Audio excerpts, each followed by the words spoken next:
Welcome back to the Amoretti kitchen. My name is Dylan. Today we're going to be working with our Craft Purées. We have Woodruff and raspberry. We'll be using them in a Berliner Weisse beer. First up, we'll use the Woodruff. These are super concentrated, filtered, natural purees. One strong, vigorous pump gives you about 8 milliliters of Craft Purée. So that was Woodruff. This is raspberry. And these are shelf-stable. 8 mils of product go a very long way. They'll flavor a whole 12 fluid ounces of beer. For the beer today, we have a Berliner Weisse. Nice and cold, very refreshing. So just 12 fluid ounces. Really nice color change.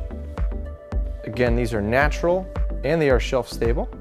Over 40 different craft purees in this product line. Next up is Woodruff. Traditional Woodruff syrups are a neon bright green.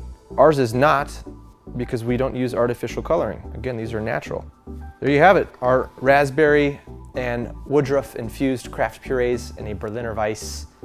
Cheers everybody, thanks for watching.